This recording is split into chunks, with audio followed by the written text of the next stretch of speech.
In this video, we're going to take a look at disassembling the Valvetrain. That involves removing the two camshafts. This is the intake and that's the exhaust. Also, at the same time, we are going to check to see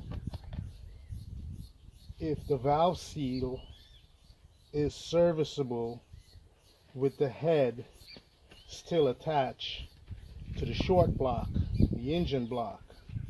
The reason we want to do this is to see if the piston it's at top dead center for holding the valve up when the spring is removed. If this is the case, then it will be easy to remove the valve seal. Let's continue by rotating the engine. As we can see, this piston is at top dead center. This one is also at top dead center, and this is at bottom dead center. This is at bottom dead center. So you can see the difference is no difference. It's the same height of the piston, right? When we look at this one, it's the same thing. So these two pistons is at top dead center, exactly the same height. These two pistons are bottom dead center, exactly at the same level. Let's rotate this engine crankshaft to see if the piston will become stuck by the valve. Since the timing chain is removed, the camshaft will not be turning, and based on inspection, all the valves appear to be in a closed position. So we'll take the flywheel and just turn it. So previously transmission oil was poured into this engine. That is to help break up any carbon or sludge that may lodge around the piston ring. So that is top dead center right there. That's where we want it. Let's proceed with disassembling the camshaft.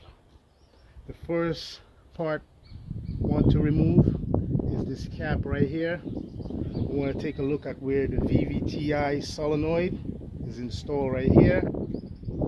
And the VVT solenoid is what controls oil pressure to this cam sprocket for engaging the VVTi function. Now the VVTi function, I'm sure you could go on Google and you could look at other videos. You will definitely have an idea of what it is. What it really is simply this solenoid is commanded by the ECU for leading oil pressure into the sprocket, for advancing and retarding the intake valve timing only, not the exhaust. We don't have a VVTi sprocket on the exhaust, as you can see.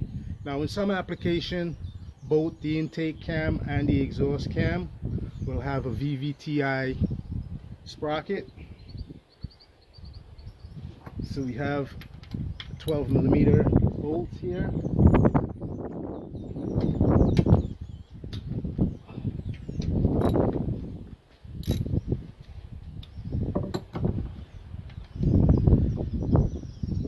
What I want to do is I want to remove this cap and look at the passageway for the VVTi, because some of them will carry a filter strainer. So again, I want you to look at the bolt. Very important, you remember where the bolts come from. This is an aluminum engine. You don't want to put the bolt in one place because you can strip the threads from the aluminum. Of course, the bolt is metal.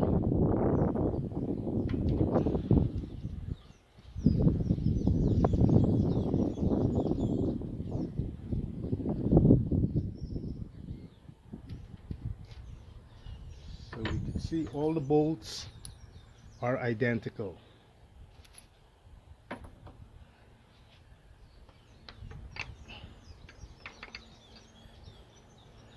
Okay, so when we look at the cap for this camshaft, we can see we have passageway for leading the oil. Oil pressure comes up here and here. We can also see in the groove of the cam, there's also some holes in there for leading the oil to the sprocket for engaging the VVTi and disengaging it. Let's get a 10 and remove the remaining caps.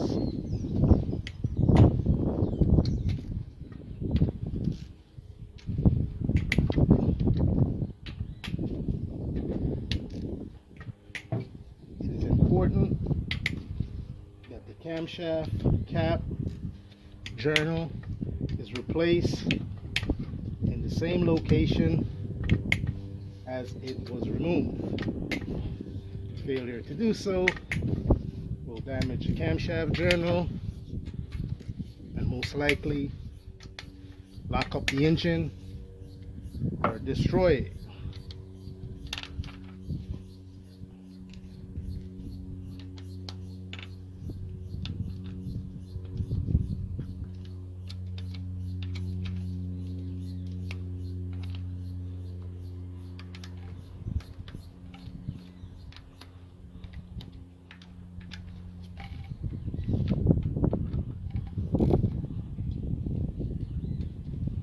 When the camshaft bolts is being released, you will notice some pressure from the cam lobe against the valve spring. In our case, there's not much of them because the camshaft did not lift itself excessively off its location.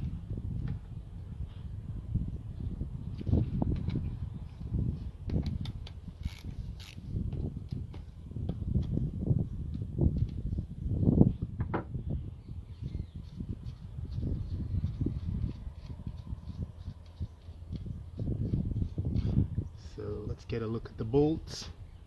Of course, all of them are going to be the same, identical.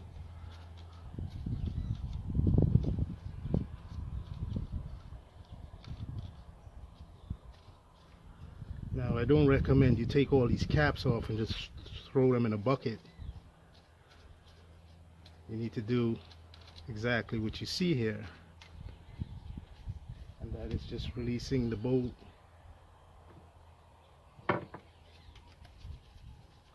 until the camshaft is ready to remove.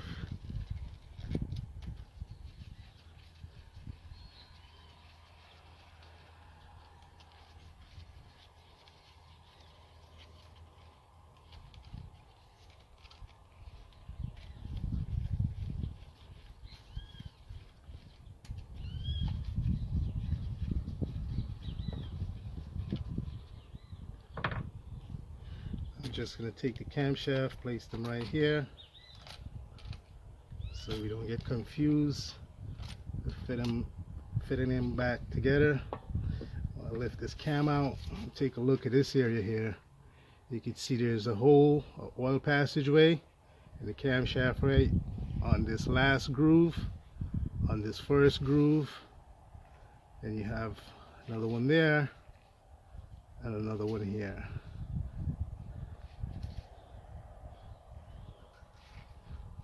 So we have 4 holes in this camshaft, and this is for leading the oil pressure to the sprocket for engaging the VVTi. Now this is going to be taken apart and cleaned later on. Just want to place this to the side and replace our cap. So on the cap has arrows facing forward. This way you don't reverse them, like putting them like this, because there's an arrow pointing towards the camshaft. Another thing also is that the oil passageway for lubing the cam journal is down here. There is no passageway or oil holes in the journal of the camshaft, because the cam lobe is lubricated from the cover that has a tubing in it that splashed the oil onto the cam lobe. Then it comes down onto these rocker arm. These are roller rocker arm, and on the bottom you have the hydraulic lifters. So I just want to remove one of them. I need a pliers for this. I could get it. That's the lifters. When you're going to be installing these, reinstalling these lifters, you have to get something to compress them down. But that don't seems to be the case here. During assembly, we're going to take another look at if this needs to be depressurized before it's installed. So I'm just going to place this back where I got it from. And now I want to go in here, see if I could push on the valve spring for getting the keyway out, removing it, gaining access to the valve oil seal, valve stem oil seal.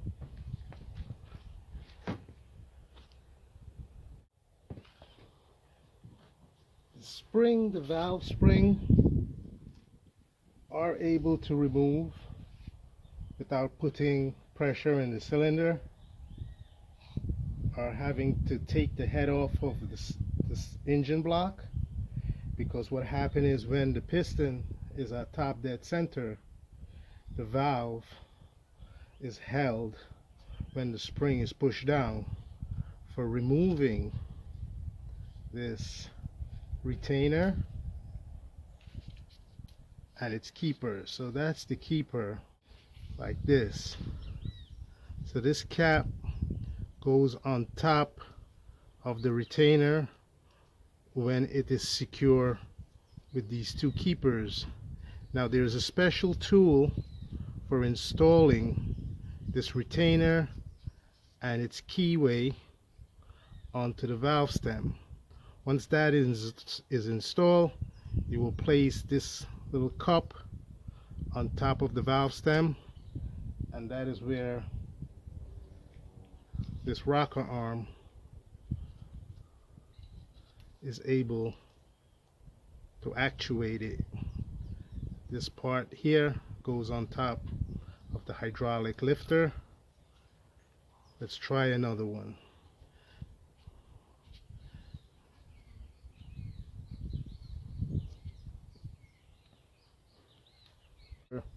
These two valves is for this third cylinder, and like I've established, the piston is at top dead center on this third cylinder. We cannot work here because this cylinder is at bottom dead center, so we could work on these two cylinders for the intake and these two for the exhaust, since the piston is at top dead center. Now I will remove that cap I just showed you from this valve stem, right? Place that in a secure location. You simply want to take your ratchet like this with this 5/8 socket,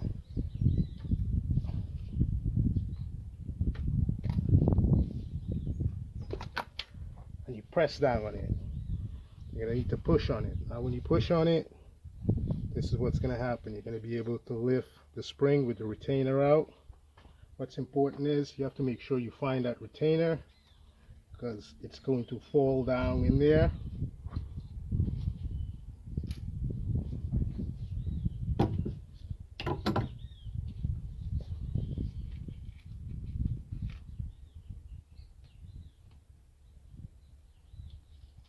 So this is like doing heart surgery on the engine. And those are the two retainers.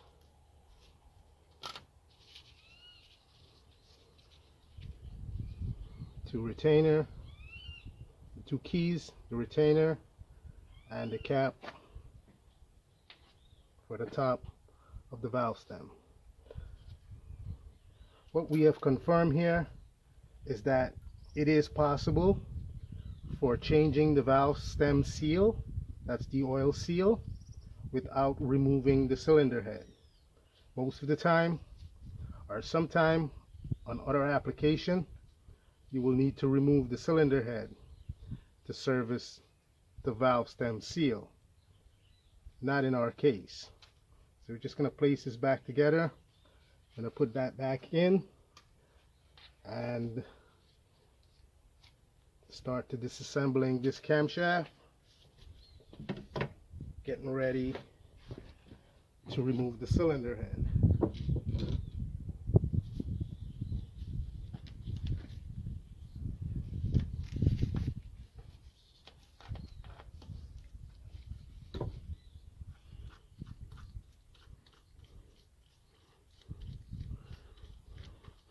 If we were not able to remove that valve spring, in order to do so, we will have to place a hose in here into the spark plug hole, attaching it to a compressor. Then we'll have to regulate a 90 psi air into the cylinder for holding the valve up against the cylinder head that's against the combustion chamber when these springs are removed. We don't have to do that here. The reason you want to use the air is so the valve don't fall in on the cylinder, preventing installation of its retainer and keeper.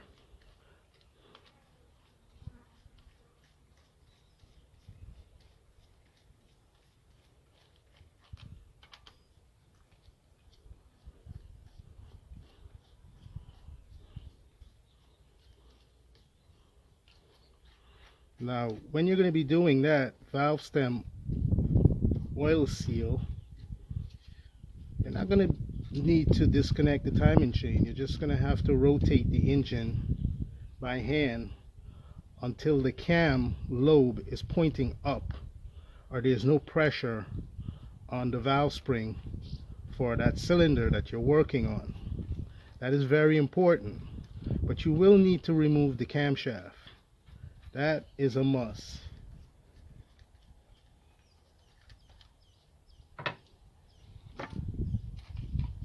So again, with these caps, you see we have an arrow and the label already E4, E5. So you really can't mess this up. The manufacturer made it idiot proof for you. We're going to take this camshaft out. We see we have no holes in the journal where it seats up here because this is not a VVTi cam for the exhaust, and also there's no holes where the journals are, and the cam lobe is, like I said, is lubricated by a oil tube in the rocker cover. It'll be much easier to remove these caps when servicing the valve stem oil seal. That is a rubber seal that is on top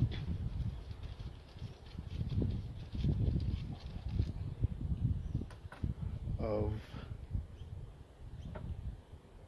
the valve. So let's take this out of here, get a good look in there at what the valve stem seal look like. That's the oil seal. That is the valve stem oil seal that's just removed. You'll just go down there and get a pliers, grab it and pull it out. You don't want to do that yet. Now that the spring has been removed from the valve, I just want to show you the distance that the valve traveled.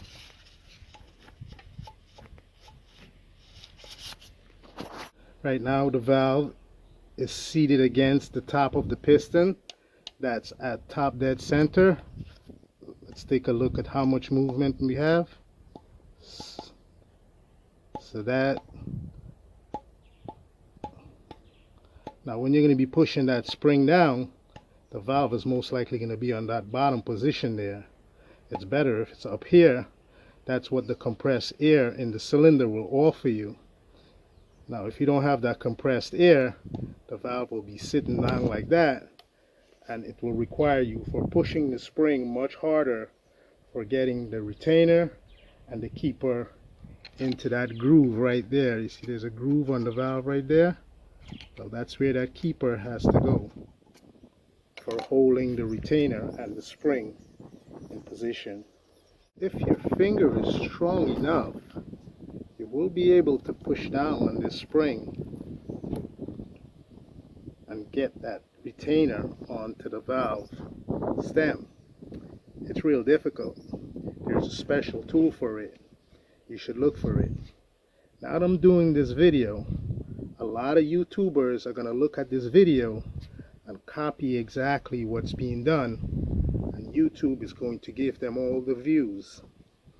That's the reason sometimes I don't like to do videos to show the fucking jackass what to do. Well, it's nearly impossible to have this camera in this position and try to fit that spring with its retainer back onto the valve stem. But you are able to do it with your finger if you have the skill. Now that is something I'm not going to show these fucking YouTubers that copy your video and publish it so they can get more views because they know about the algorithm and the hashtag and their fucking mother ass. So good luck with your weak fingers. I would recommend you get the tool for replacing this. That is what the valve keeper should look like on the valve stem. One side has a gap and the other side is closed. It's not really precisely cut for the two halves to go together. So we need to get this in order. And this is the stem all the way extended up. That's down. This is up. See if I rotate it. Has a gap there. And if I continue rotating it, now I have some grease on here. That's why it's able to stick to the valve stem. That side is closed. Hope you get the idea. This is not something that you want to do with the cylinder head. On the short block, you need to remove the head. It's much easier. If you're talented and skilled like I am, you can accomplish it. In order to get this spring back onto this valve stem, this valve here, once the cylinder, the piston is at top dead center, it will have the tendency to drop a little from where it is. So you don't want it to drop, you want it to be fully extended up so it can't move up or down at all. In order to make that happen, see that rope? You have to get like a 4 feet nylon rope. Bring that piston to bottom dead center and put all this rope into the cylinder. Then you're going to rotate the flex plate, flywheel, or the crankshaft pulley to top dead center. What's going to happen is that rope is going to take that place inside the combustion chamber and brace this valve against its valve seat. Now that's the valve seal. Once this valve is braced against the combustion chamber, it cannot be pushed down. That means it will be fully extended to the top, allowing the spring to be compressed and fit the keeper around the valve stem groove right here. That is the trick. It's difficult. You might not be able to do it, but you're saving a lot of time, money, and effort by not removing the intake manifold, the exhaust manifold, and all its component that's attached to it. So by now you know you're going to need to remove the camshaft, the timing cover, and the timing chain. But with the cylinder head still attached to the short block, saving you that head gasket work, you will be able to get that spring back onto this valve stem with the keeper by putting that rope into the cylinder and rotating it to top dead center. Let's get to it and Unfortunately, you're not going to be able to see this maneuver because to have the camera and to do that work in that small compartment, it's not worth it. And I don't want a YouTuber to watch my video and then copy it by going and buy some special tool and show you the easy way. Once your valve stem, retainer, and the two keeper is in location, you're going to want to compare it to the one next over here. So we could see we have identical position in the keeper. Now we're going to place this cap on top of the valve stem. And again, we're going to look at that valve stem, and then we're going to go over to this one, and we could see it's identical. So it is possible to service the valve oil seal, valve stem oil seal, with the cylinder head bolted to the cylinder block. But you're going to need a tool, something like this. Now in the video description there's a link where I use this complete tool for replacing valve stem oil seal. I had to disassemble that tool and modify it, but this is what it looks like. You will have to be careful when installing these components, because if the retainer is to slip off of the tool, those keepers could become rocket, take flight, and disappear. You'll never find them again. So good luck. I don't recommend this for novice or even expert. You should be talented with years of experience. This tool is what you're going to have to use to push down on the valve retainer with the spring for fitting its keeper. With the rope in this cylinder, you're going to be able to do this valve stem seal, this one, and that one. Once you're finished, you'll be able to pull that rope out of there. See how much of it is in there, and proceed on to the other cylinders for replacing the valve stem seal. Now the reason you're going to want to replace the valve stem seal is because oil is leaking by that valve stem seal, going into the combustion chamber, the cylinder, and burn with the gasoline. This will cause a light blue smoke at the tailpipe, or you will smell the engine oil burning at the tailpipe when the engine is running. This has bring us to the end of this video. In the next video, we're going to take off the cylinder head to take an inspection of the piston, possibly removing it, disassembling the engine completely for cleaning, and reassembling with new component and parts.